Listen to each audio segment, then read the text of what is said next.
right. Vikki told me I couldn't sing and dance opening the show like I normally do. No, not this one. Which I'm like, come on, why can't we have a little levity to start the show out? Why can't I just be like, hey guys, we're gonna have some conversations that matter.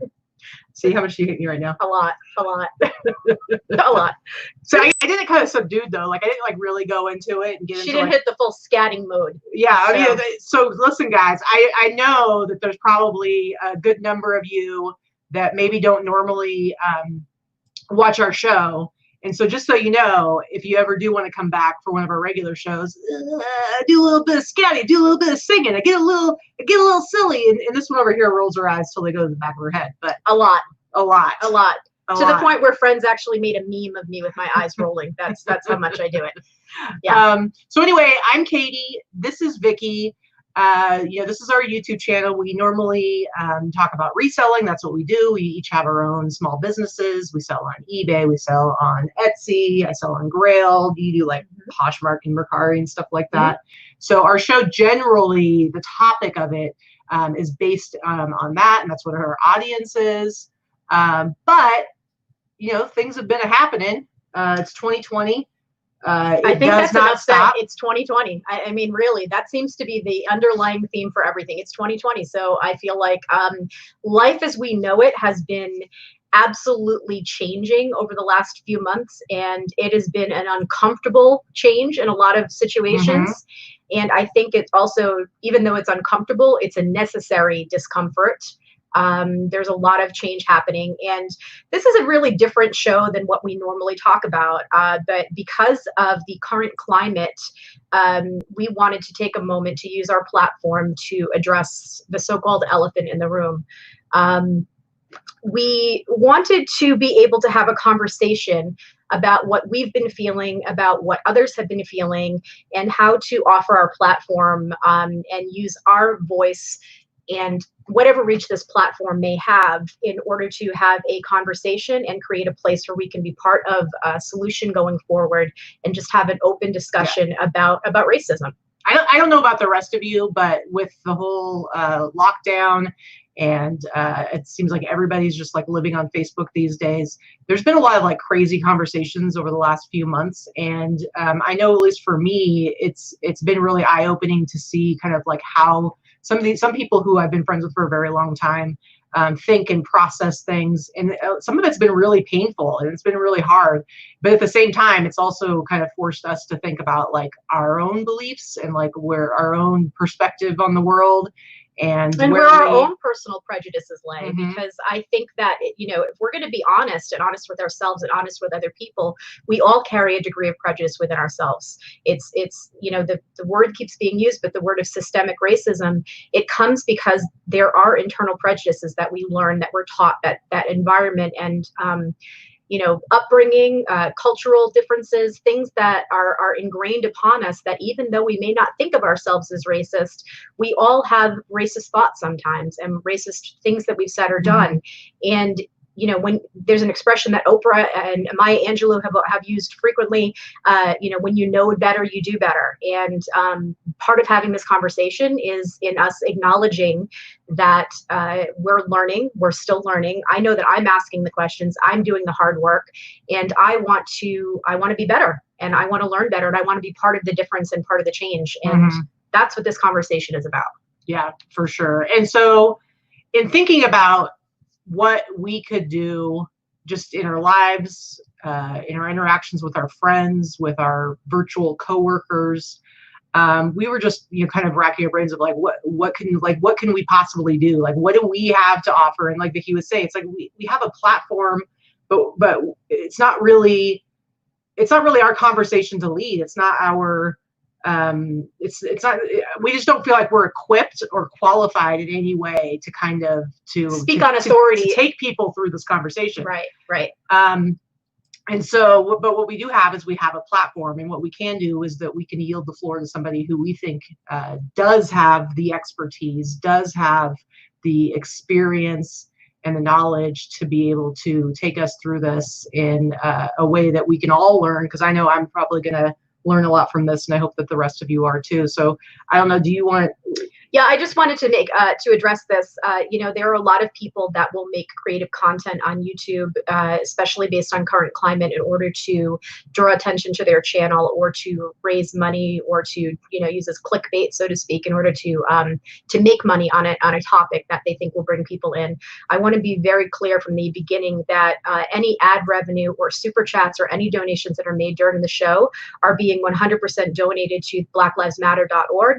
And there is a link below in case you'd like to send a targeted donation where YouTube doesn't get their percentage. Yeah. So we just want you to be aware about that. I also included a link below where you can actually read about what that money is going towards, what kind of programs they're supporting and they're investing in. So, because I think it's important to know, where your money goes and know what kind of difference you are potentially making.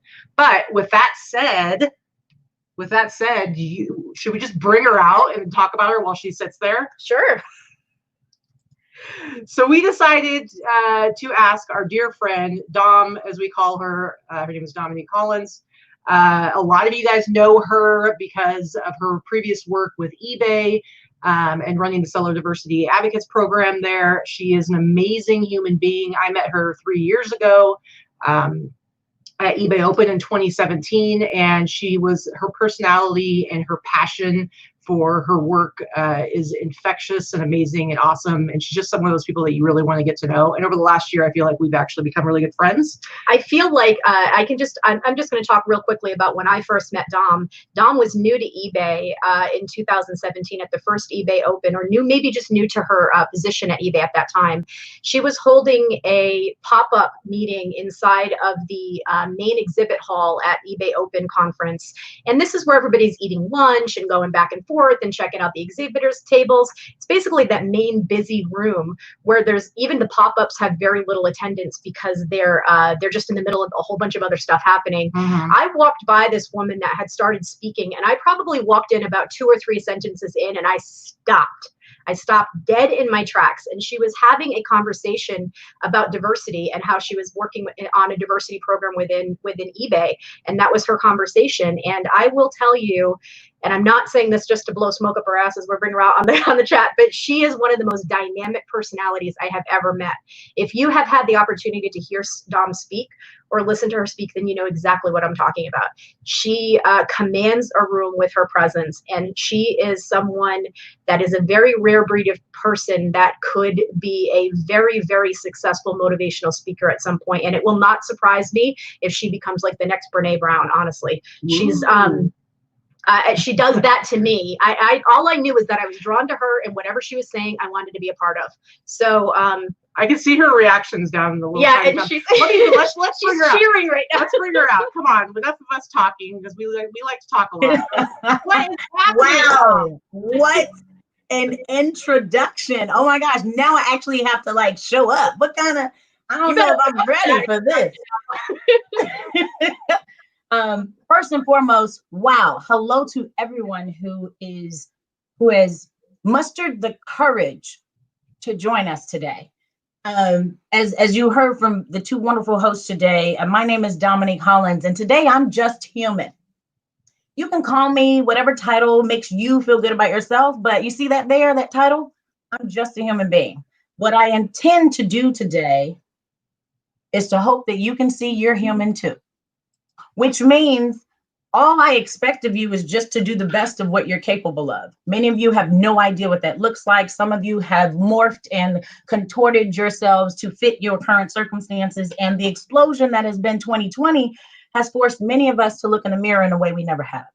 And so before we get into today, I wrote a script to help me organize my thoughts, because the more passionate I get, I go off on tangents, and hopefully you all get the life I seek to inject in you.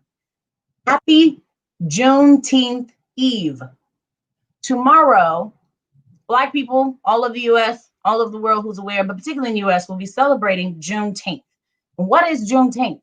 Juneteenth was the day that slaves in Galveston, Texas realized that 2 years after Abraham Lincoln signed the Emancipation Proclamation freeing them, that they had been free for 2 years and their landowners did not tell them. For those landowners to let those slaves be free, they would have lost a ton of money. Very similar to the US economy now. if they were to pay equal wages, we would have to take a couple of steps back in our economy in order to recuperate that. But we lose the long-term value because of our short-term goals. That's a longer discussion, but I just want to put Juneteenth in context. Could you imagine being in jail for your entire existence, and then you were set free and no one told you and you were still in jail? I mean, just imagine that. And then to finally get free and then to enter Jim Crow, which is another form of slavery. And then for your children and generations after that to continue to face it and then to be told that you're free, but the institution itself is not free. That's what we're discussing today. Racism is the output of that. And while we're talking about racism, I'm going to say something people don't say. Classism is the culprit. Racism is the scapegoat. What we're all fighting for is positions of power in the form of money. What we tend to do is oppress each other in our respective forms of identity. Where you're in the LGBT community, are you a super lesbian or a kind of lesbian? If you're in the Black community, are you black or light-skinned Black? Where people question your identity. How much of a woman are you? Are you a trans woman? Because I'm not really sure. That's not your place. It is this time where we have to figure out, what are we talking about? How does racism factor into that? Is it really racism? Yes, it is exacerbated by classism. And these are the realities. Some of you might have no idea what I'm talking about. And that's part of the problem. Education and lack thereof has exacerbated hate unnecessarily among a human community, and especially in the US. So here's what we're going to do today. In a moment, we will have a dialogue focused on healing the wounds caused by systemic racism and its specific targeting of Black and brown bodies throughout history. We hope to create a safe space for those struggling to find their way in this journey. Not all of us are experts. Not all of us know what we're doing. We're just trying to figure it out. I am not an expert on racism. Let me repeat. I am not an expert on racism. This is not a racism course. You can Google it. The National Museum of African American History has an incredible learning expedition that says being anti-racist, and it's like for kids. So I'm following all the racism videos for children because I want to know at its most basic element, how are we teaching our children to understand that? I encourage you all to educate yourselves. If you are educated, if you are uneducated on this topic, I'm afraid you can't fully engage, because how can you speak to an ill-informed person? So I would implore each and every one of you, if you think you know a little bit about racism, if you're not really sure the difference between racism and prejudice, now is the time to self-educate. It is no one else's responsibility. This is personal to each of you, not just me and people that look like me or people who have life experiences like Katy and Vikki. This is personal to you. Where do you sit in this journey of racism? Now you know. You can no longer claim ignorance. I used to say ignorance was bliss, because when you don't know, you have a grace period to figure it out. But what if you do know and you don't do anything? That's a choice. We're going to highlight that today. Proceeds from today go directly to the Black Lives Matter Foundation, as you already heard. So this isn't just about whatever likes and clicks we get. Yeah, that's cute. But I want money in the hands of the organizations that are on the front lines. They need us now. So if you got $5, $1, $10, if you were going to get your nails done, you're not getting them done now. Just go ahead, drop that in the Black Lives Matter link right there, because we need it. We need you. Thank you so much to Katy and Vikki. If you're trying to figure out what it means to be an ally, this is it. They called me. They talked about it. They wanted to know what they can do. Allyship is activation. It is urgency. It is sensing the correlation between my pain and their pain, even if they don't have it. So thank you for reaching out to have this discussion. And then last but not least, if you don't trust what I'm saying now, go check out my LinkedIn page. I have posted more than enough articles that attach to other people who might be more informed than myself. You can look at the resources, you can read those articles. I'm gonna transition really quickly to prayer. Now, if you are not a spiritual person, that's fine. Imagine you're talking to the best part of your inner self. All right. So if you all could just take a moment and bow your head and close your eyes. Heavenly Father, I thank you for bringing us here today, for taking people from all walks of life and giving them the courage and the strength to love each other enough to sit in this space with you, in your name, in love, to defeat the hatred that is racism, and classism working together to destroy us. We come to you today with the intent of finding solidarity and healing and peace. If anyone should walk away and does not achieve that goal, Lord, I ask that you walk with them until they are ready. In this moment, I open the door for us to receive your message, for us to be very intentional about how we word it, and to be loving in our delivery. In Jesus' name, I pray, and forever who you pray to, amen. So now, not to interrupt you, we've got some super chat donations, and so I just wanted to. We got started here with our friend Britt, who's an awesome fellow reseller. He's a very cool human. So he's starting things off with $100. Now, a lot of times in our show, I do like a silly dance when somebody does a super chat. Obviously, I'm not going to be doing that here. I'm not going to be interrupting. So I just want to let people know, if you do give super chats, I'll pop it up on the screen like this so that everybody can see that you have contributed, but we're not going to be verbally acknowledging them. So, but thank you. I guess, Britt, you get a little bonus. Yes, shout out to two super chats right here. And Victoria. Oh my gosh, one tiny step. I mean, this is what it looks like. And for those of you who are like, I don't have that much money, that's fine. You can sign a petition, you can march, you can protest, you can talk to us. Whatever your position of influence is, we accept it. So thank you to those. I'm going to quickly transition to house rules and pass it over to the ladies to hop into questions. House rule number 1 today. I got to take off my glasses like my grandmother. It's hot. I turned off my fan for y'all. I'm sitting here for an hour. I'm hot. Be open-minded. I have to deal with these conversations every day, and I get paid for it. I'm not getting paid for this. This is an act of love, so I don't have time for the drama. If you are here and you are closed-minded, this conversation isn't for you. But if you're open, I encourage you to listen. This is a time for observation. No negative energy. We don't have time for that either.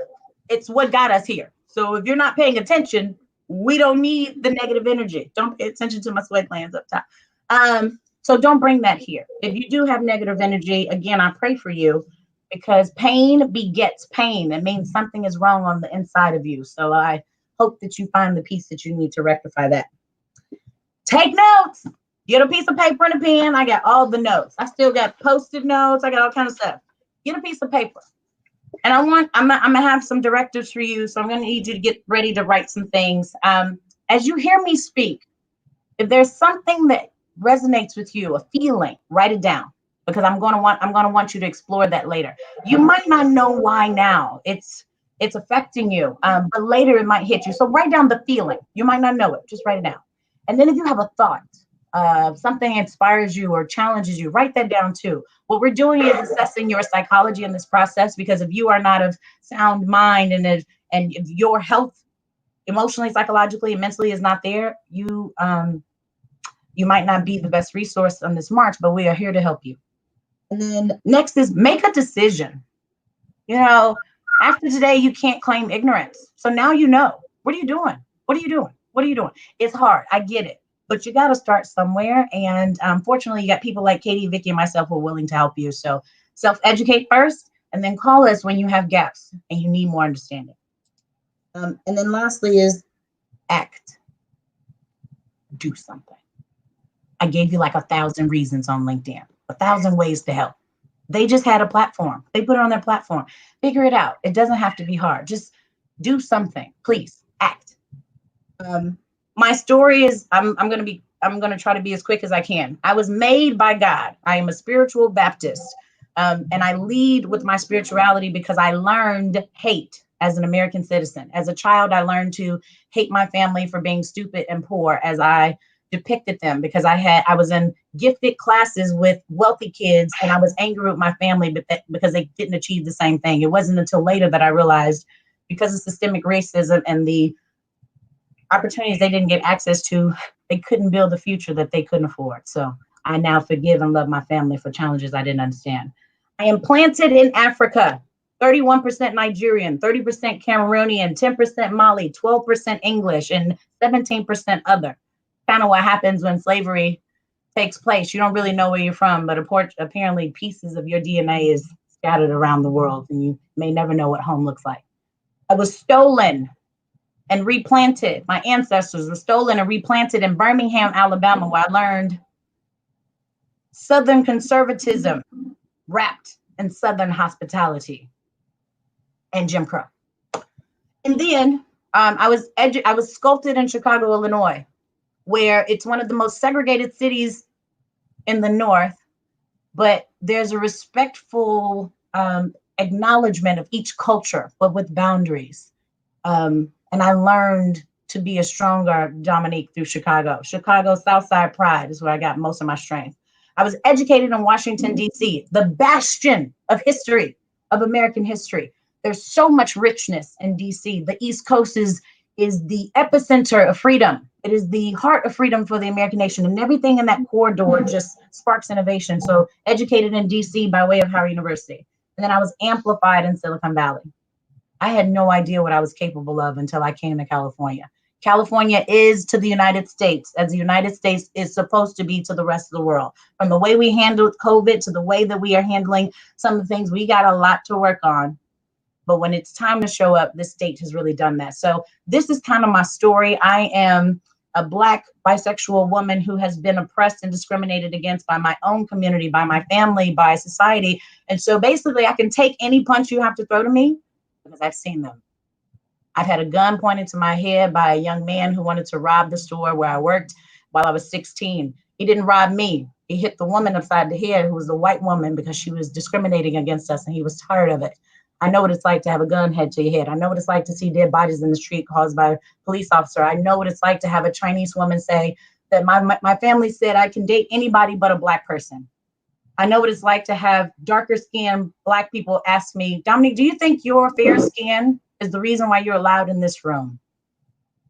I've had a racist ask me last night, and God bless his heart because he didn't even know he was racist. He said, what's wrong with using the word nigga if that's how y'all act?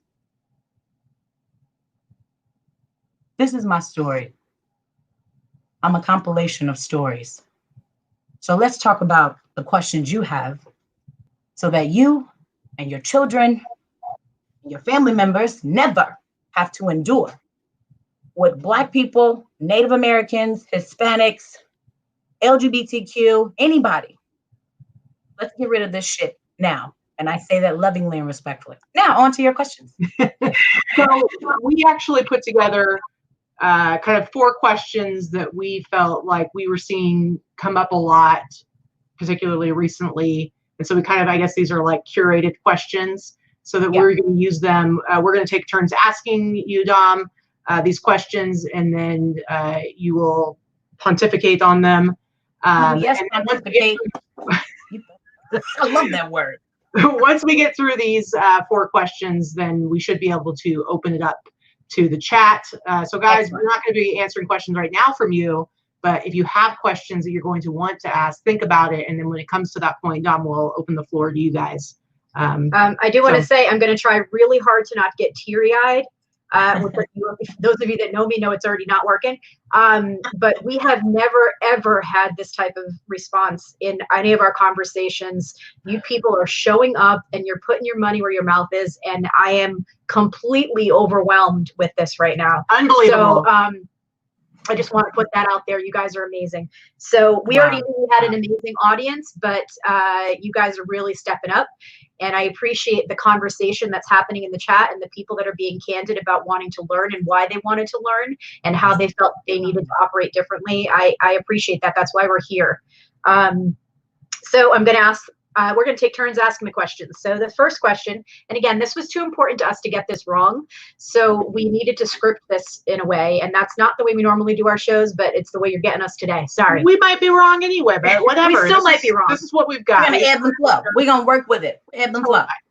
All right. So the first question, and a lot of these questions, again, we compiled this list of questions with Dom over the past. We've been planning the show for about almost 2 weeks now, you know, we compiled this based on a lot of things we were seeing in social media, we were seeing in media in general, and we were seeing questions and comments and things happening based on our own observations of and how we felt too. So this first question is going to be: the protests and the movement right now are being driven by the call that Black Lives Matter. We see a lot of people of all colors using this phrase as a call for action and a statement of support. We also see a lot of people responding that all lives matter. Sometimes as a hostile pushback, but often from people who seem well-meaning, but they may have a misunderstanding of what Black Lives Matter really means. Can you differentiate for us what the phrase Black Lives Matter means and how using the phrase all lives matter is problematic at best? And I want to interject one thing and just be very real right here, because that was me. I've said that many times, and I said it many times over the years whenever I had heard Black Lives Matter, and I always understood it to be something different. So I was one of those people that would say, but all lives matter. I don't understand. Why is that so important? Why does it have to be differentiated? So when you learn more, when you learn better, you are better. So I've since learned and understand the difference, and I want to be able to maybe have someone else hear that difference. Excellent question, and it's very timely, and I'm glad that we chose it. In order for one to say all lives matter, let's be very clear. The phrase all lives matter didn't exist until Black Lives Matter. So in order for you to now say all lives matter, you would have had to understand the premise of Black Lives Matter first. But if you understood the premise of Black Lives Matter, you would not say all lives matter. So let me just start by that. If you're saying it, it's because it's a phrase that is a derivative of another phrase, which means you understand that original phrase, and now you have now opted it in to another one. Black people are being killed by the same justice system that we're supposed to follow. Not only are we being killed, we're not getting the justice from the police force, and now we're seeing it everywhere. We're seeing it everywhere. We are seeing it everywhere. How many more times do you need to see us dying? What other demographic do you see dying this way? When Dylan killed 9 people in a church, they took him to Burger King before they took him to jail. He killed 9 people in the church. The ACLU didn't talk about how church burnings are bad then, but when the Jewish community's church was burned, then the ACLU said it's a travesty for church burnings. Well, what was wrong with the Black people's church burnings? You didn't comment on that. They used the analogy of the house is burning. You got a whole block of houses. I own a house right now. I'm sitting in my house. You best believe if my neighbor house is burning, I'm going to go put it out, because eventually that flame is going to jump over.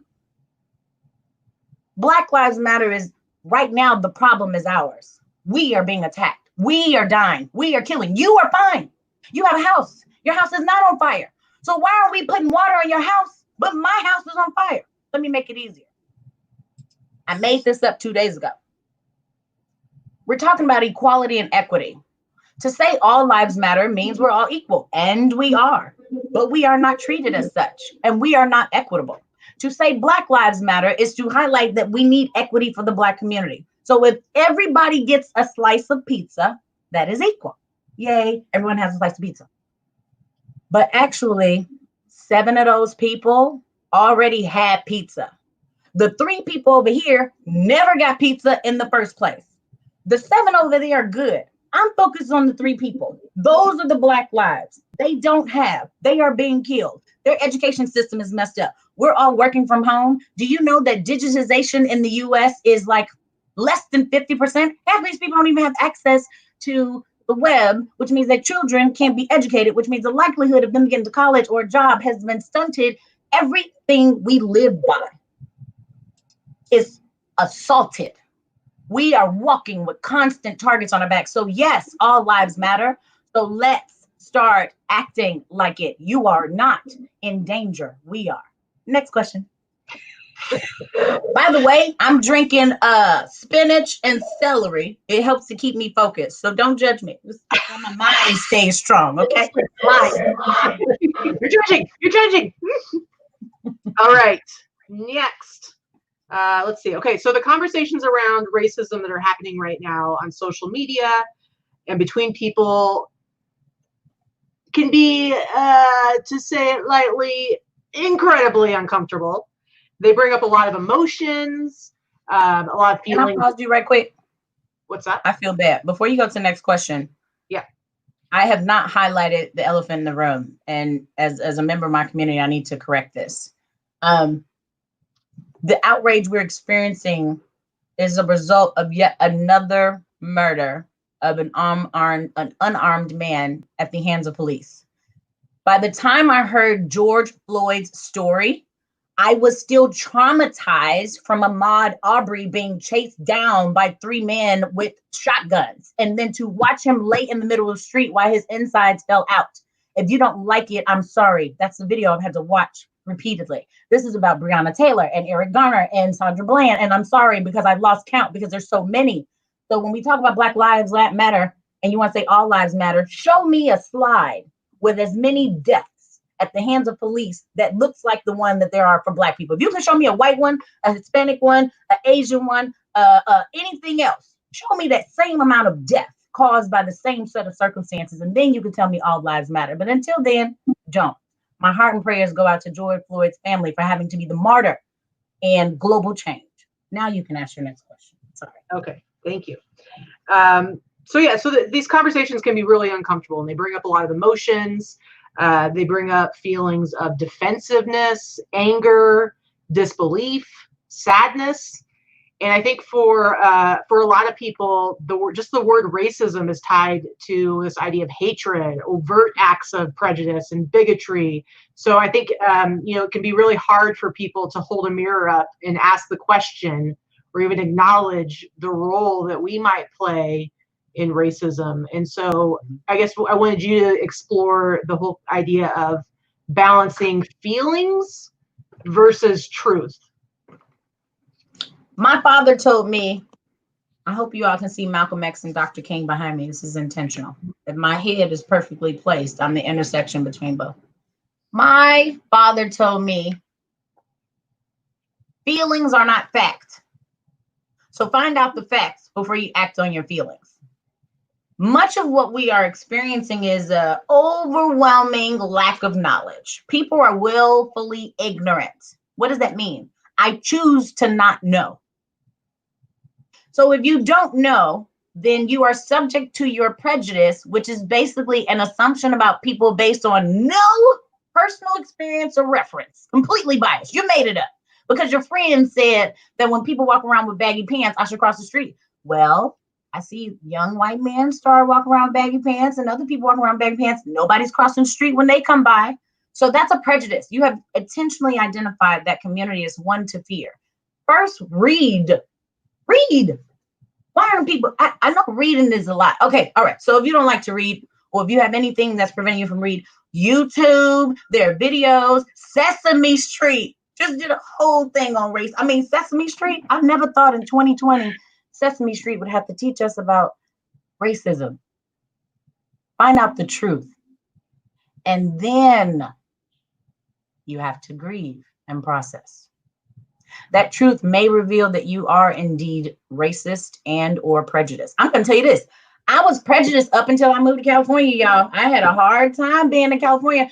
I thought I was a liberal because I was a liberal by Midwestern standards. And then I got to California. I was like, I'm a moderate. This is too much freedom. Who gave you all of this? I never forget. These people need restrictions and limitations. My conservative mindset, this is the law. This is how it should be run. Those people are crazy. I had to break through all of that. Where did that come from? I was taught that. I was prejudiced against white people because my family and my grandmother had taught us to stay away from them, but they were protecting our lives and we didn't know. So as you are going through this journey, this is about you. I told you that in the beginning. Find out the truth. Read. Don't go to the sources that are telling you all lives matter. Those aren't the right sources. Consider your source. Start with science, the national science, the resources I gave you earlier. Documents. There's so much. You don't have any excuses anymore. And then Katy and Vikki are going to share some resources that I compiled that would help you process. Some of them are books. Some of them are videos. Some of them are cartoon things that you can process on your own. And then once you got that education, you're going to have to process how you feel about this. Whoever you are at the end is who you have chosen to be. So if you want to do the truth and then still be an antagonist against this, then you are part of the problem. So you got to know the truth, separate your feelings, go through the grieving process, but do not stay there. You get up and you come walk with us. Thank you. You're welcome. It's a good one. So we've had a lot of conversations with our peers, with our friends, both on social media and privately. I've tended to be doing a little bit more privately because social media becomes so antagonistic. And I've said this before, this has been a wake-up call for me for a lot of the people that I've considered friends, that I still love dearly, that I think are misguided and need to do some of this reading and need to be watching the show. Yes.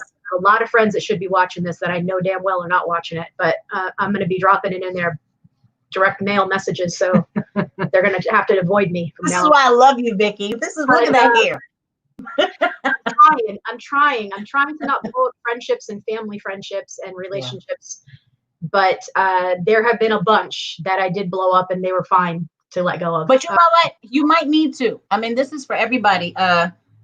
This is the time to clean house, y'all. 2020. Look. I had 2020 goals. You might not be able to see it. It says 2020 goals 1 through 100. 2020 was like, yeah. Okay. So if you thought you had friends for life and y'all was BFFs, we grown now. Ain't no time to be holding on to no negative people, y'all. It's 2020. The world has said it's time to clean house. So if you have had those losses, mourn the loss of what you had, but embrace the friendship you had up until that point, and you got to let them go. And if you're both ready later, then you can accept them in. But I've had some people say, the people I thought were the staunchest advocates, they're nowhere to be found. I thought they were my friends. But the people I was afraid to talk to because I thought they were going to push me away, they were the most receptive. So this is a time to kind of really see who's who, because what your assumptions were will not be what you think they are. Just give people the space to be human. I don't want to interrupt our thing right now, but we are getting attacked in the chat. And I know that where's all mods in there? All mods on deck, please. So if we could go ahead and get some help, it seems to be a massive number of people commenting to fill the chat. So I don't know, while we clear that up. I just want to say one thing. They must not have heard the community agreements. I think they attended late. Yeah, this fine. Is a safe space of positivity.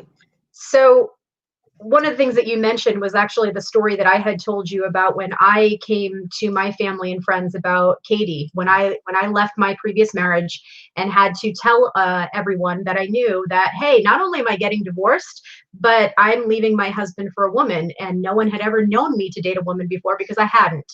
So not that this is the same topic, but I remember talking to Katy about my fear of doing that and fear of how people were going to react in my life. It's a very scary process. Yes. And, it's a process that I can choose. You can't choose the color of your skin, but I could choose coming out to my friends and family about this relationship.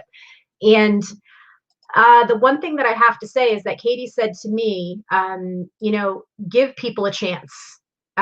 When you're going to be very surprised, and give them a chance to prove you wrong. That was what she said. Give them a chance to prove you wrong. And she was right. The people that I expected to shy away from the conversation, or the people that I expected to receive the information in a negative manner, were the first people to jump up and say, we love you. Okay, as long as you're happy, this is good. And the people that I expected, not all of them, but some of the people that I expected to be there and think nothing of taking this in stride, were the people that surprised me with their horrible reaction. So I think, give people the chance to surprise you. That's really it. And also, you all mentioned Brene Brown. Mm-hmm. This is an excellent time. If you have not read Brene Brown's book or heard her TED Talk on vulnerability, I strongly encourage you all to check out Brene Brown, Brene with an accent, Brown. And it talks about vulnerability. Earlier, I told you a lot of personal things about me, because I believe that if I lead with my chest open, you have to choose to punch me in it. And it's okay.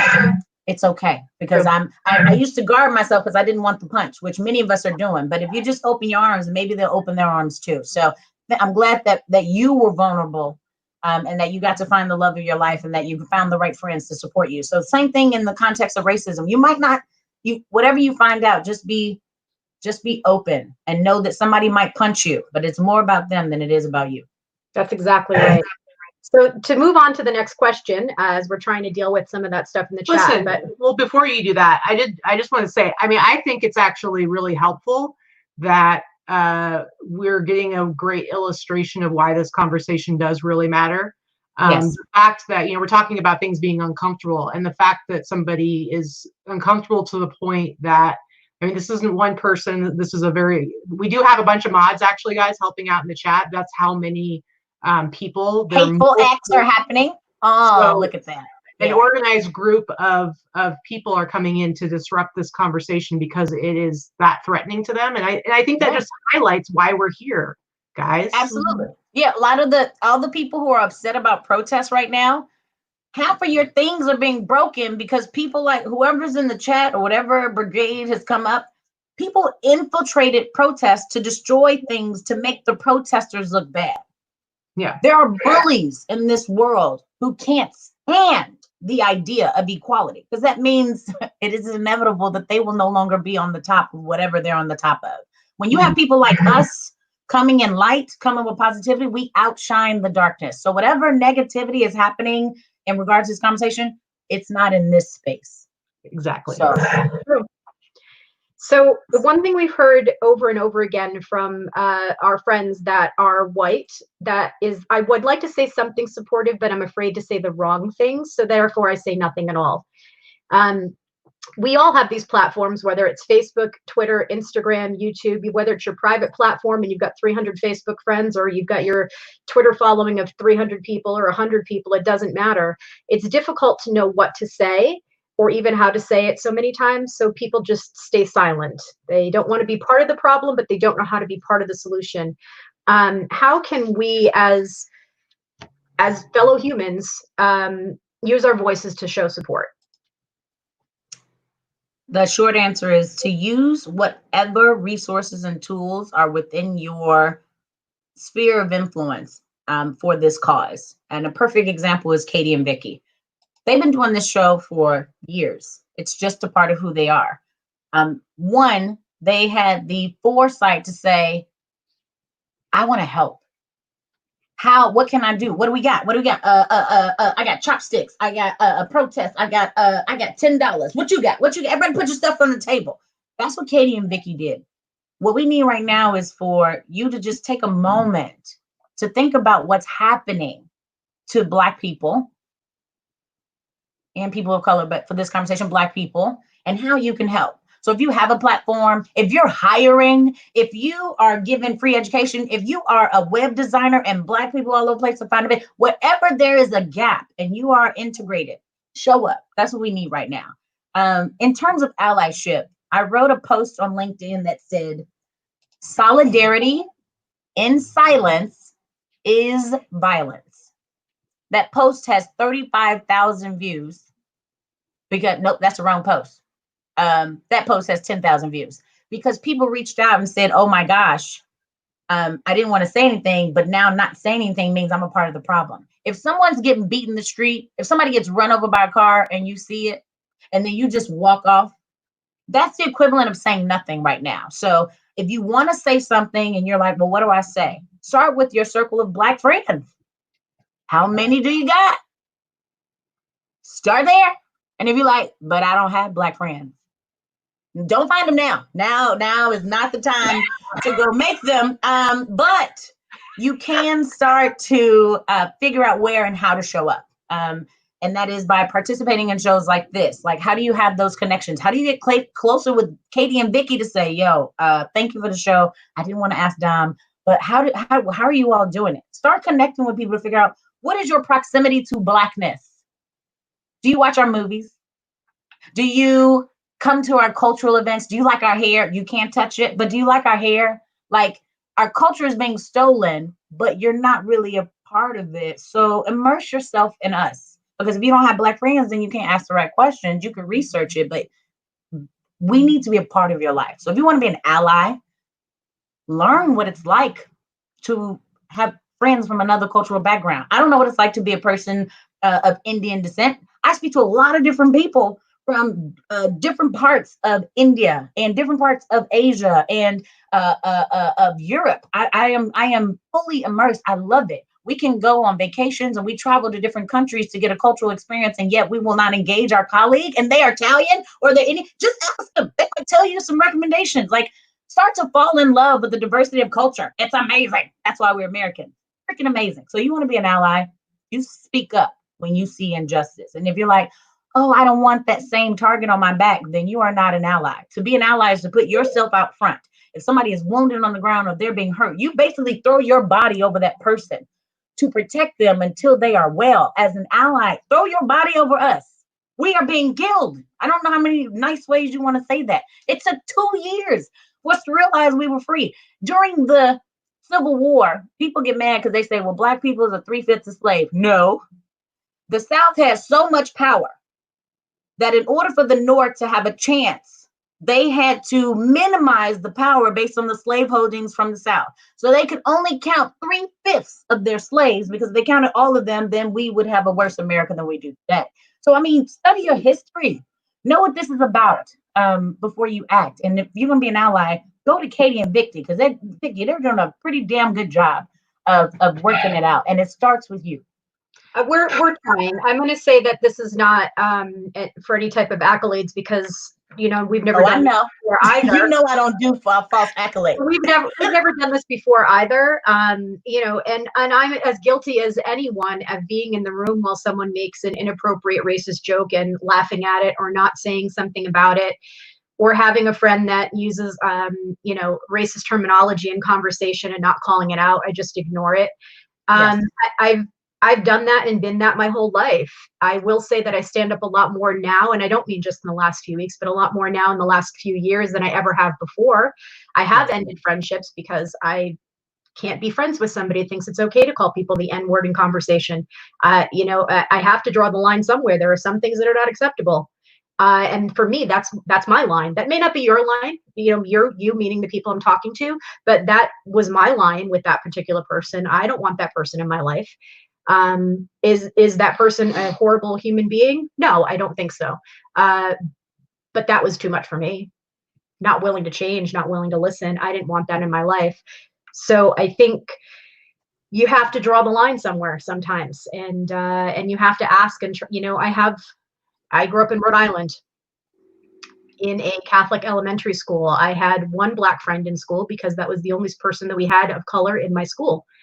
Katy's from Oregon. There's like 3 Black people in the whole state. I mean, it's Whitey Whiterson up in here. 12 of us there now. I hear a lot of us have moved there. I think we're up to 12. Yeah. How do you think it was when I went from Oregon to Vegas? My third floor brownstone apartment in Bed-Stuy to go to grad school? It was a bit of a culture shock. Yeah, she's laughing at me. Mm-hmm. But yeah, while we're having this conversation, I wanted to show the T-shirt I'm wearing that Dom gave me. Now this was for Pride last year, but I think it's, let's see if you can see it. It says, do something brave. Do something brave. Do you want to talk about what that means? Absolutely. So when I work with organizations, especially now, I try to integrate diversity and inclusion into the operations of that company. And in the context that I met Katy and Vikki, I was at eBay integrating diversity and inclusion and cultural moments into the seller experience. Last year, for the first time, my mother attended Pride with us at eBay, and the company had done, it was a 50-year celebration of the Stonewall riots, where a lot of the civil rights movement happened for the LGBTQ community. And they used the image of the Stonewall, where it happened in New York, from the actual location where the fight with the police took place. And then they put it on the shirt and said, do something brave, like the people who were there during the Stonewall riots. So this was a recognition of the history of the challenges that took place in the civil rights movement for the LGBTQ community in that moment. That's what we were talking about. And Katy and Vikki, being the sellers that they are, being the community advocates they were, came to the room, told their story. I brought them to the front of the room. My mother didn't even know what transgender was. I've been gay so long, I forgot. My mother didn't even ask questions. And Katy and Vikki got to be there with me on my mother's birthday, attending Pride for the first time, celebrating the Stonewall riots in solidarity. So if this is the type of work that I do, how do you take a moment like that and Black History Month and Asian and Pacific Islander and Heritage Month, and then Native, like how do you do each one and make sure they get the reverence that they, the true meaning of Juneteenth. Somebody just said they've been Black their whole life for 50 years and just found out what Juneteenth meant. That's what I'm talking about. I'm sorry. This is our buddy Barry. This is our buddy Barry. He's a reseller. And he's awesome. He's our friend here right here in Vegas, and we love this guy. He's our buddy, and I asked him specifically to be part of this chat. He watches our channel and he pops in here and there every once in a while, and he's been very vocal about the events happening over the past few weeks on his Instagram. And I said, I think you might want to make sure you tune into our show this time. So he set an alarm. He set an alarm. Okay, so I love it. I love it. Thank you. So the point was just that while we're talking about Black lives today, Dr. Martin Luther King Jr. said, injustice anywhere is a threat to justice everywhere. Now, that basically just means it might be them tomorrow or today, but it could be you tomorrow. And I'm going to talk about the Asian community for a moment. In my work in diversity, equity, inclusion, and belonging, it's really long. It's really just how to be human, but we can call it whatever they want to call it. In my work, I've had some Asian people who did not recognize that they were minorities. Their proximity to whiteness and their privilege ignored that they were minorities. And then COVID hit, and they were reminded that they're still minorities, right? Mm-hmm. So when you think about it, just because we're talking about Black lives today, we're only a hop, skip, and we were talking about immigration last week. There's still kids in jails on the border. Have we forgotten about that? There's still the transgender rights law that we just passed. Oh, thank you, Supreme Court, because if it's gone the way 45 wanted to go, transgender rights with it. So you can't be okay with Black lives being at peril without also acknowledging that you're just around the corner. Women, white women, you might be protected today. That does not guarantee you'll be protected always. So just keep that in context. Absolutely. Still have this question? Mm-hmm. I lost track of where we were with the questions. Just start asking people stuff. So we're talking about allies and how we want to be allies. We don't just want to say we support the sentiments behind Black Lives Matter. We want to show that we are in this fight together and that we accept responsibility for our own parts in the past and present climate of racial tensions and deep-rooted systemic barriers that perpetuate discrimination, hate, and indifference. Yeah. How can we move beyond just talk and do the actual work necessary to truly be allies? It starts with this conversation. So, ta-da! You did step one. Didn't even know it, did you? Great. Now, step two is reading. It's fundamental. There's a lot of information out here. If you have a question, you could literally just take that question and put it in Google. Somebody wrote a very interesting email to me last night asking if they were racist and why they couldn't use the word nigger if we act like niggers. And some people are like, oh, don't say it. I'm gonna say it because he said it to me. And then he went through this long list of why he could and couldn't say it. And by the end, I just said, yes, you are experiencing internalized. He was like, am I racist? I was like, absolutely. We're gonna have to get you some books. And I was like, once you read these books, then write me another email and ask how I can help you. You can literally take your questions and put them in Google. So I'm gonna tell you this. Every question that man asked me, every question, and I don't even know if the person was real. It could have definitely been a joke, but it worked in two ways. If you have a question about what to do, you can Google it. How to be anti-racist, how to be more, you can literally Google the question and you will have an abundance of resources. So educate yourself. Start having friends of color, not so you can check a box. Please do not come to us to check the box. Listen, people of color have been victimized. We have been lied to. We want to trust you, whoever you may be, but you got to show up. So if you want to be our friends, you better get ready because we are some awesome folks and we don't accept mediocrity. So if you're trying to check a box, we can sense that. We won't open up to you. We know you. We work with you. We get arrested or killed by you. So you, whoever you may be. So just keep that in mind. And then I think I had another train of thought, but I lost it. Ask me the question one more time. Well, there was something that other resources. Friends, organizations, join the Black Lives Matter movement. Go sign up, read the stuff, march with them. Do not judge these protesters. We were forced to protest in silence or protest peacefully. And then we see how that's happening. And then you have this swell of people trying to manipulate it. Like, don't allow yourself to be lied to. It's just too much. So be active, pay attention. And then go read my LinkedIn post. There's literally a post that says, white people, do something. 75 things you could do right now. I mean, just look it up. So go to my page and it's time to immerse yourself and bring a friend. Maybe you don't want to do it alone. Maybe you can do it with someone so you all can struggle and figure it out together and you don't have to do it by yourself. People like myself and others will be open to the discussion, but you got to do the work first. Yeah, and when you had talked about this, there's something that you brought up, and with social media today, we already have an issue with in general social media. A lot of people do the whole virtue signaling thing. It's like they do something just so that they can show that they are doing it.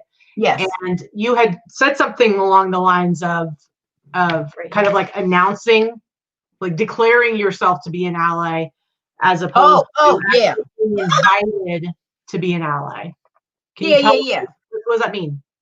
Don't you go around calling yourself an ally. You ain't did nothing. I've been so upset. These people are my allies. Well, when was the last time you helped somebody in your team get a promotion? When was the last time you helped somebody with a project? When was the last time you gave somebody an opportunity to partner with you? When was the last time you had a customer segment that didn't just look like you? Don't start calling yourself an ally if you're not doing the work. Another post that I put on LinkedIn, that's the one that says solidarity and silence is violence. The analogy I use is a burning house. You can either be an observer or an ally. So an observer will say, oh, shoot, my neighbor's house is burning. Somebody probably called the ambulance. I'm gonna keep doing what I was doing. That's an observer. You have acknowledged that there's a problem. Its proximity to you is quite close, and you have deferred accountability to somebody else. That's an observer. That is not an ally. An ally is going to say, oh no, the house is on fire. There's acknowledgement and a sense of urgency. Is the family okay? Like your natural inclination should be, shoot, house, people, are they okay? That is empathy. You care about that other person. Do you care about Black lives in this matter? Do you see that our identity is on fire? Are you trying to put it out? The third step is, I'm going to call the fire department because you don't know, but you're going to do it anyway. That's proaction. That is proactivity. You have taken initiative. And in the meantime, that's urgency. Then you say, while I wait for the fire department, I'm going to go get my hose on my house. I'm just going to start spraying. I don't really know what I'm doing, but I got water. I'm going to try. And then I'm going to call Bobby, Keisha, and Erica down the street so they can all get down here and use their hose. They got some distance. We're going to work on it. And then that's unity. You have, and the part where you get my hose, that is privilege and proactivity. When you put all those pieces together, that's allyship.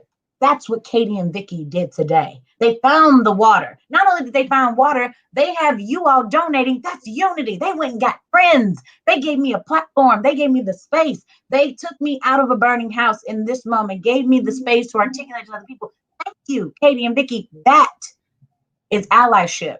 If you're an observer, then your solidarity is in secret and you are perpetuating violence.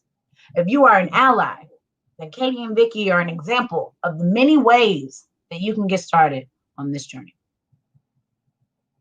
Okay. All right, if we take a deep breath. Some heavy shit, guys. I mean, come on. Let's be real. This is some heavy shit. Does anybody need me to do some scatting? Because I can. Now you got some questions, but I might have a dog that'll help us.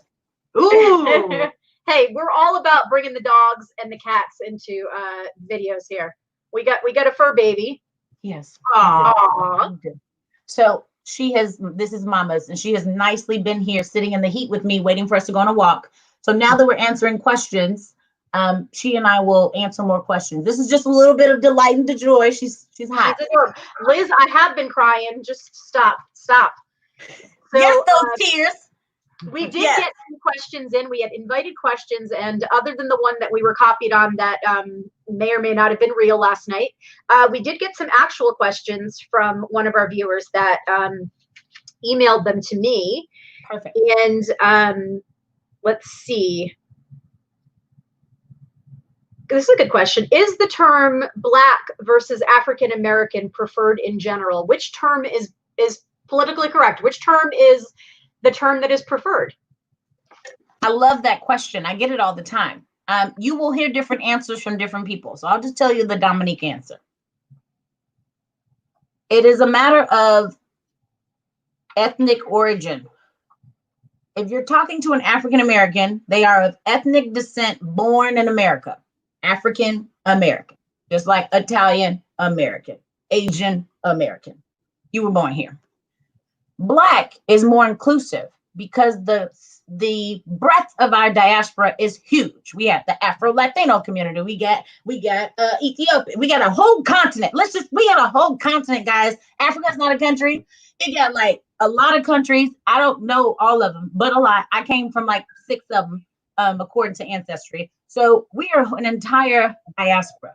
So if you are not sure if they are American and if they appear to be African or of immigrant descent, we say Black to be inclusive of the expansive nature of our diaspora. So amongst our community, African American was huge because we basically we went from colored, Negro, variations of Negro. I had a Republican white man whose heart is in the right place. It's actually my friend's dad.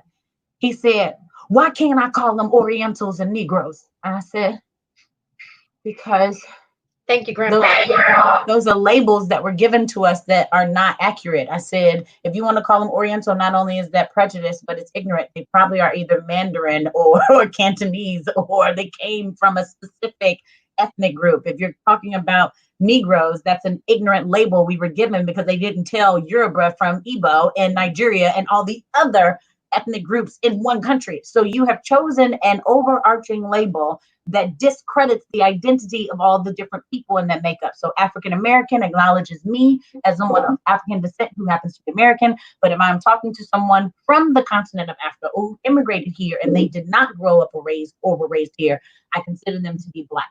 Other people might see it differently, but that is the essence of the difference that I see. That's an excellent answer. So say it again. I was not aware of the differentiation either. So I think it's huge. That's an answer that I think a lot of people probably wanted to know. Yeah, I think that's really helpful. I'm going to take it a little bit further because I'm guessing that some people might want to know, is either of those offensive? Like, are people going to be, I mean, obviously you can't speak for everyone, but do you know? I would err on the side of African American. It's the most PC approach. And you can't be offensive if you're using kind of the academic and technical term. Black, you might see it like in tech. Black is huge. Black in tech, whatever. But that's because we're including all of those communities and not just African Americans. So as a non-person of color, as someone who is not used to using this language, one, start with African American, and then you can ask them, is that okay? Do you prefer? And then just see what they say. You might be surprised. Some people might go, my name is Dominique. I don't care what you call, but ask them and give them the space to tell you. That's a good question. You're welcome, Liz. Okay. So then we've got She Sells Resell. We've got Mel and Deb in there. I just wanted to Deb actually works in media. Oh, and somebody also just said, yes, use Black capitalized. Yes, if you are talking about the Black community as a cultural entity, you capitalize that Black. You capitalize the B. And it's true, the terminology does change. There's a comment in the chat. The terminology has changed, has evolved over time. But yes, you know what? Lots of things evolved. Lots of changes in terminology and language. Language is an ever-evolving thing. And yes, you just need to be cognizant and aware of the changes. I can't speak for Dom, but I can speak for some of my other friends, African-American friends that I've spoken with. And most of the people that I know on a personal level, I think that as long as you're not saying something out of ignorance and trying to say it in a, if you're coming from a place of acceptance, love, and respect, then you're not going to be saying the wrong words. Just like asking questions here, if you're coming at these questions from a place of respect and really wanting to understand and learn, it's not a wrong question. Yeah. We can't all know everything, and everyone comes from different perspectives, different backgrounds, different parents, different cultures, and different levels of education. So all we can do is say, okay, starting now, I'm going to seek out more knowledge and education and learn and grow. But not only that, let's just acknowledge the fact that it is a blessing that we can. I mean, do you all understand that it's just like if you get chastised by a parent, we're having an intervention. And it's like, oh, I still get a chance to redeem myself? Yes. See, there is a cancel culture right now that exists. You make a mistake, you're done. Jesus died for us. I'm pretty sure that wasn't in the contract. So I'm going to mess up as many times as I need to because I know I can stand up. I am giving you all, as an individual, the space to mess up. But you've already done that. So as of today, you have been forewarned. Okay. I think it's some of you who haven't messed up. If you haven't messed up, there you go. Well, I can say,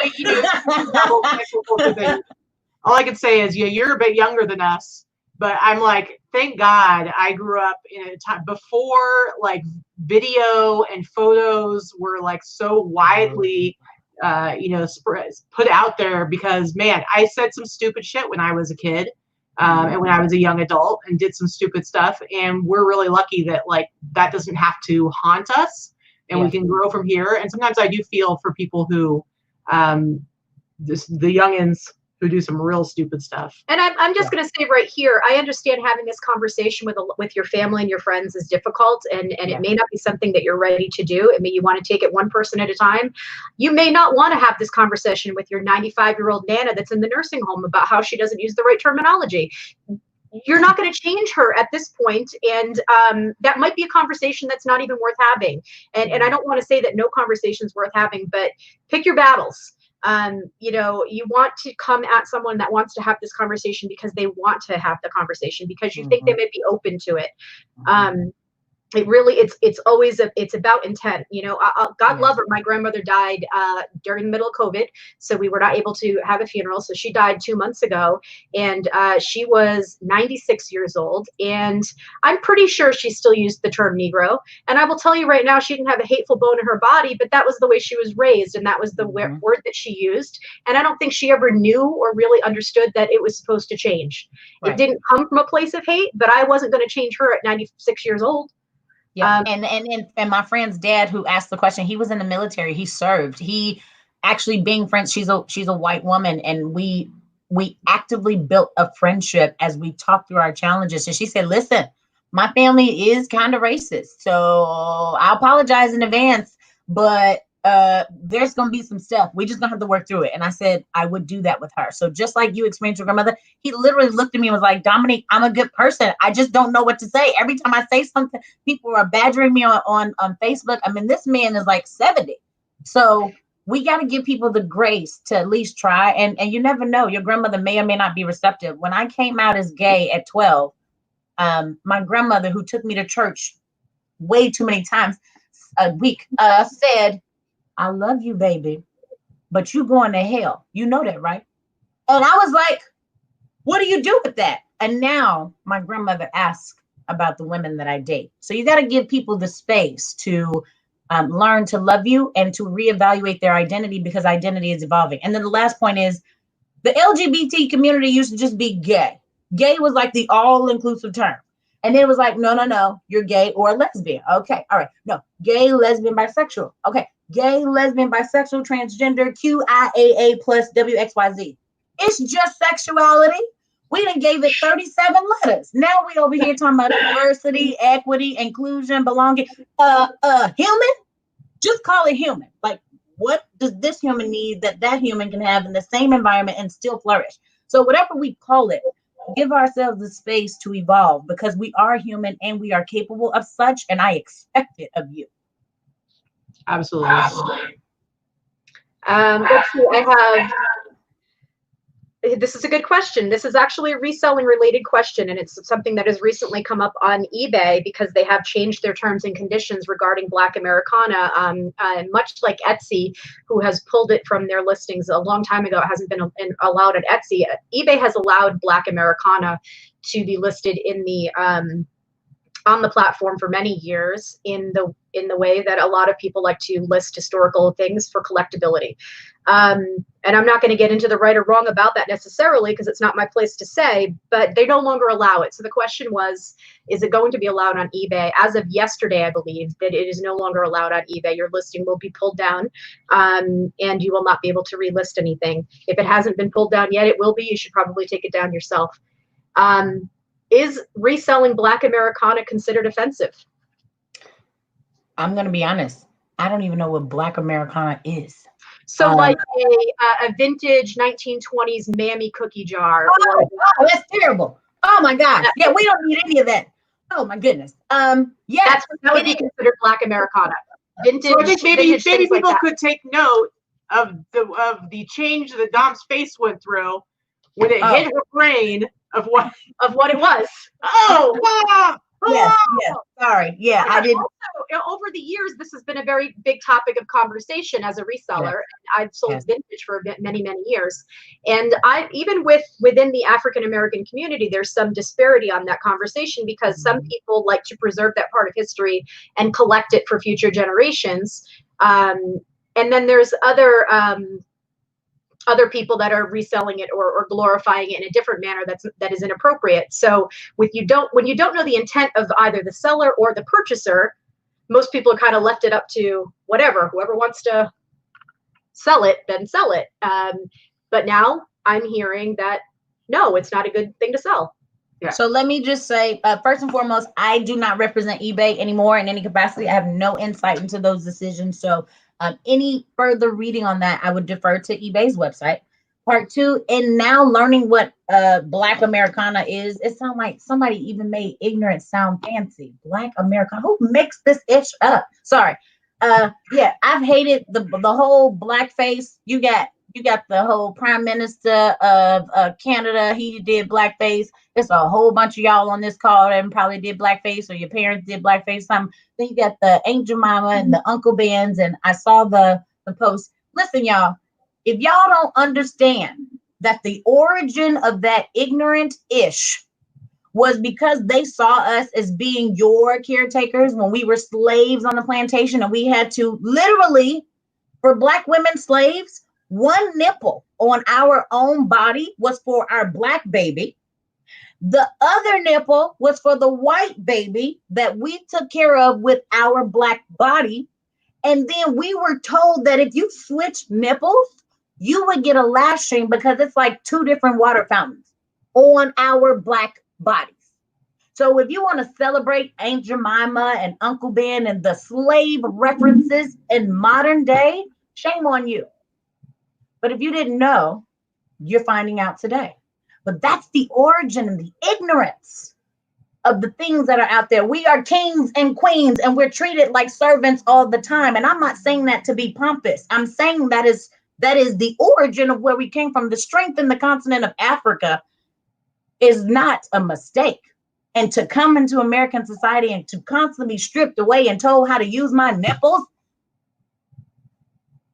to talk about how my body should be used to determine when and how I get access to money. That's what you're buying when you want Aunt Jemima on your show for some nostalgia. So kudos, eBay, for some person of color having the foresight to say we need to stop. And if it wasn't a person of color, thank you to the ally who had the sense to make the change. Thank you for answering those questions. I learned so many things from the show already. So my friend Rachel, our friend Rachel's in the chat right there, and she said this truly goes back to being educated and knowing the origin, and it is powerful. Yes. I think the changes happening with Aunt Jemima and Uncle Ben and all these famous Amos, whatever. All of these changes that are happening in marketing are long freaking overdue. And Redskins, think about the football teams. The Redskins are complaining and bitching and moaning because they don't want the bottle that their friggin' sugary syrup comes in to change. You've got bigger problems in your life if you're starting Facebook battles over a bottle that your syrup comes in. Here's my thought about it, because I think not everybody is going to understand. Not everybody is going to be able to plug into the core of what it is about and why it's harmful and hurtful. And so I would say, like, maybe you're not going to get it, but shouldn't it matter that it is hurting someone else, and that it is hurting a lot of someone else's, and that it is causing people pain? And it's like, if it's not, why is it so upsetting to you that you might lose a symbol on a bottle or on a box, and yet for some reason it doesn't matter to you that its presence is hurting people at their core? Hurtful and offensive to people. So that's, I guess that's what I would say is, like, okay, you're going to figure it out hopefully at some point, but maybe just think like, hey, my fellow human over there, it's hurting them. Yes. Mm-hmm. Yes. That's actually an excellent subject. That's why my title here is human. See, if I put any other title, you all are distracted by some false sense of superiority. See, racism is a false construct that was created to say, oh shit, all people are equal. Wait, they're in my hands. Okay, all people are equal, but we want white people all the way up here. And then anybody else between the white people and black people, that's up to them. But that's what racism did. It allowed us to distribute power. Isn't it interesting how we fought World War II? No, when the U.S. was established and we left the European the England, you had to be born into power. We hated that. The king was terrible. We didn't have regular people didn't have food, and now you got America, where the 1% holds most of the wealth. And the 99% doesn't that sound like the same England we ran from and then created a constitution? I say all this to say America is a walking contradiction to every symbol it upholds. From the Constitution, which needs to be updated while they debate a next constitutional convention and the problems with that because of the polarization of our nation. We have the Statue of Liberty, but most of us aren't free. We have life, liberty, and the pursuit of happiness, really, for everybody. So while you're holding on to your symbols, for what? What are you holding on to if the symbol is not showing up? I think people are holding on to they're being faced with delving into their own racist thoughts that maybe, again, we said it earlier, people have said that, if I'm not actively using the N-word, or if I'm not actively committing a crime against a person of color, or actively being hateful towards, I have a black friend, then I can't possibly be racist. But the reality is that we all have some sort of ingrained racism within us, just based on the way that we've grown up in this country and in this society. I grew up with, my mom's best friend was a gay black man. My whole life, I've had black people and gay people in my life, and it was never a discussion other than, I've said this conversation before, I don't know if I've ever said it on the show, but I came home from school the very first time I met a little black boy in my school, the one black family in my little Catholic school in Rhode Island, and somebody was calling him the N-word on the playground. And I had never heard that word. Never. I was probably 8 or 9 years old in 3rd grade. And I came home and I asked my mother, what does that mean? What does this word mean? And my mother, to this day, I can still feel that slap on my face. She hit me so hard for using that word. And don't you ever say that word. That word is steeped in hatred. And it was such a vile word to her, and her anger at me even vocalizing that word as a 9-year-old child is with me to this day. I cannot say that word even in conversation without feeling that slap from my mother. Not that I say the word in conversation, but you know what I'm saying. Even talking to you right now, I cannot say that word, and it was ingrained in me very early when I didn't even understand what the heck racism was. I didn't know what any of that meant. I just knew that was a horrible word. So that's something that I have grown up with, and I would venture to say that I don't think that my mom was racist. I know she's not racist, and I was raised to accept people of all color and ethnicity and sexual orientation my whole life. Yet I still have ingrained racism because I have grown up in this country, and I've said things, I've done things that I'm not proud of. And my conversation with Katy and with some of my close friends over the past few months has been like, how do we change this? How do we change this conversation? This uprising that is happening in this country right now is uncomfortable, and it's frightening, and it's shaking people up for a reason. I think Jen Lee had a comment that was what I was just gonna say. People think it's a zero-sum game, and I think that that's really true. People, I think some people get so defensive and so scared, even if they don't realize that's what's happening in them, that someone else gaining something means that they have to lose something, right? And they want to protect that. Yes. And it's like, you know, and there's certain like messaging and verbiage that is used. And I remember this like in the early 90s in Oregon when there were these bills being passed that had a lot to do with gay rights.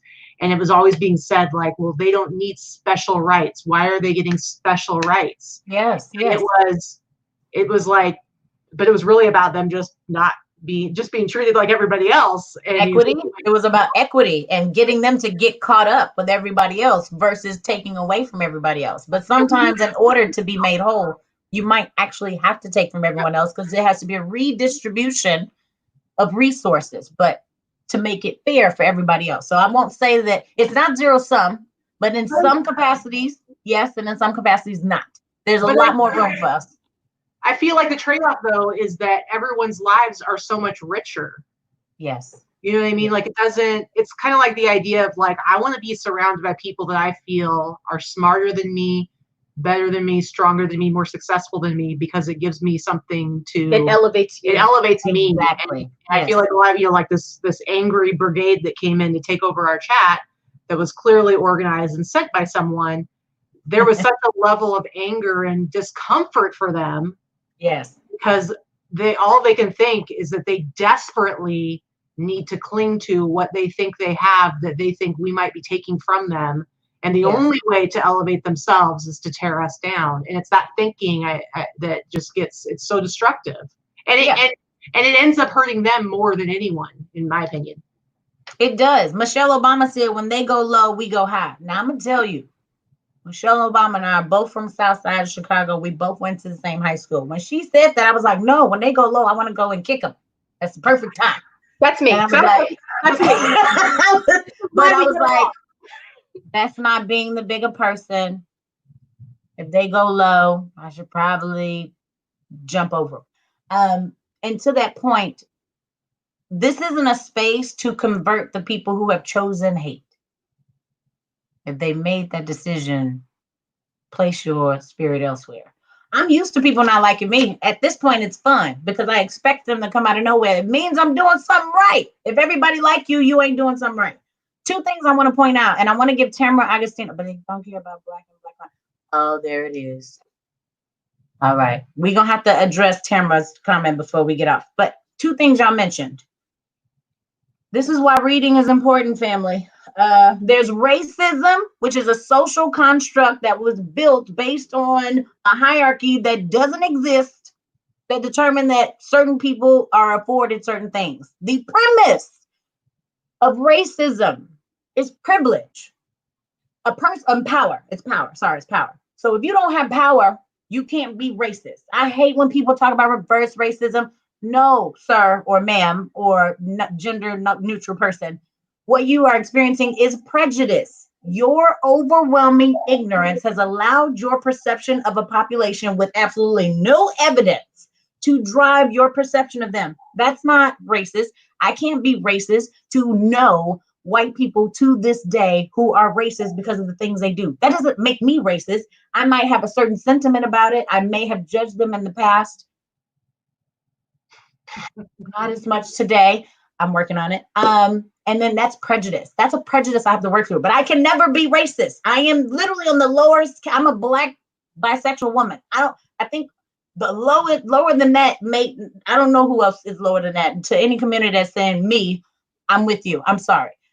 So that's what's happening. So racism and prejudice, not the same thing. You are racist if you're in a position of power. I knew a person who has 3 degrees, 1 PhD. One of them is in sociology. She married 2 black men, different times, and still didn't know that she was walking in white privilege. I had to tell her I said, in the words of Aaron Burr, I need you to talk less, smile more. You need to be receptive to what people are saying. You're so busy trying to tell people your story as a white woman, you haven't actually heard the harm you have caused. She was very well educated. She had risen through the ranks. She was a powerhouse in the room, and she still couldn't see her own bias. So I don't care how smart you think you are. I don't care how many degrees you have. I don't care how, whatever. Everybody is struggling. I mean, this woman had a PhD and one of the degrees in sociology, human behavior, culture, and tradition, and still couldn't see it. So this, you all, racism is pervasive. It is everywhere. It's like COVID. It is a cancer that you cannot see, and it is everywhere. So I just wanted to make that clear. And then before we close out, Tamara mentioned a question. They are very much so trying to bring up like Black on Black crime and topics of the sort. And I know we wanted to ignore it, but this is your platform. If you want to continue to whatever, that's fine. I'll let you all take it from there. I think that's a valid question. I think I'm seeing a lot of that. I feel like I'm seeing a huge pushback, at least on social media, of a lot of my white friends that are sharing reports of Black on white crime as if it's kind of like Black on Black or Black on white crime, where they're sharing these news reports as if like, what, we don't know crimes happen everywhere else? Yes. It's almost like a tit for tat. So yeah, well, what about, I'm so sick of hearing what about what? Yeah. The what about means that they're ignoring the reality of the point at hand. Right now, police officers whose job it is to protect and serve are killing people because they want to, because they can. Black on Black crime, white on white crime, white on Black crime, all of those stats matter too, but not in this moment. What we're talking about is this particular stat that is so egregious. We have to address it now. And in addition to that, what happens to a community when you strip away education, when you strip away housing, when you put them in food deserts? Do you think people will not create gangs to have a sense of security? I have talked to gang members, and I will ask the young man to stand up straight and just answer me, why are you on the corner? I have talked to them. Have you talked to some of the people that you all see and judge? I've asked them, tell me why you're on this corner when you could be doing sales for me. Sis, I'm trying to eat today. You want me to go to school? I watched my brother go to school. You want me to do this? I watched that. But right here, I got me and my guys, and we can do whatever. That mindset is a function of things he didn't get access to, but he was so smart. These are the people we're talking about. If you can look at them in that context, if you are bringing up Black on Black crime, you are a part of the problem. You are part of the hate because you're ignoring this one problem while pointing out another. They are both problems. But right now, this problem is exponentially more dire at this moment in time. And if you continue to ignore that, it is willful ignorance. And you are an antagonist. And you are part of the issue. Yep, absolutely. I think that might be a good way to end. No, that's a terrible way to end. You got to say something positive. I'm going to say something positive, but I did want to address one question because this is a question that I would like to hear your response on. You know, what I'm finding is, and I know she'll probably touch on this terminology, is it's all about confirmation bias. When you're doing your investigation or you're doing your research for yourself, make sure you look outside of your comfort zone. Yes. But a lot of people are wondering, what about Candace Owens? What are your thoughts on Candace Owens? Dear Lord, help me. There's a lot of people watching. I'm going to pray for Candace. Candace is the Uncle Tom of the 2020. Whatever happened to this woman, I cannot imagine why she hates herself so much. I can't imagine why her degree of intellect is wrapped in so much stupidity. I cannot imagine how much she's getting paid to sell out her soul because it's only a matter of time before they remind her that she too is said nigger. And for all of those who are cringing at the use of the term, my apologies, but that is how she is behaving. A nigger is an ignorant person. That is how they gave us the title because they thought us to be stupid at the same time that they took away books and told us not to read. Candace Owens is a cancer worse than the original cancer. She's an evolution. What happens is the cancer infects the body. COVID-19 started as one. It has evolved into two other forms. Candace is an evolution of ingrained racism. She is the worst person to be speaking right now. And she is confirmation bias. I don't know what's wrong with that woman, but she is not okay. I think we when we talked towards the beginning, we were talking about how this is a really uncomfortable conversation, and it's upsetting for people, and it makes people feel very defensive and sad and angry. And so I think what I would say to people is, if you find yourself seeking out someone's voice to justify your I always say consider your source. That's why I said start with the scientific institutions. I referred you to the African American History Museum. They have an entire scientific expose about how not to be racist, built for kids. Now, Pixar makes movies for kids too, but I'm gonna tell y'all, Pixar has me crying because they have really made it connect. So you have to consider your source. You can't go to Fox News. I have tried to watch Fox News. I tried to watch Fox News because in order for me to be an ally, I need to know how they think. I can't watch Fox News because it's not rooted in fact. I've tried repeatedly. That can't be your source. I watch CNN in moderation. I have to pivot between news sources. I go to academic institutions because they're going to give me the theory behind the mindset, and then you are watching it manifest. You all have to be a student of your nation. I'm going to close you from my perspective on a five level framework that I built. It's you, family and friends, your community, your nation, and the world. At the center of this is you. What is your mind, body, and spiritual state? If your mind is not okay, you can't think properly. If your body is not in good health, and if you're not using it for a good cause, then we are off to a bad start. And if your spirit is broken, sweetheart, you ain't go no good to nobody. A negative spirit begets negativity. The next is your family and your friends. You are influenced by the way your family and your friends think. Who you are is a function of the 5 people you spend the most time with. So if your family and your friends are negative and ignorant and ill-educated, so are you. If you've chosen that to be your frame of reference. Right outside your family is your community, where you live. What are your what are the things that thank you so much for the conversation. I appreciate you too, Tamara. Where do you live? How does that, I told you I grew up on the south side of Chicago. I thought I was liberal. And then I moved to California and I was like, oh my gosh. So where you live is influencing how you behave. What you do, where you work, the industry, those are the communities you have chosen as a function of that. Next is, how are you operating in your nation?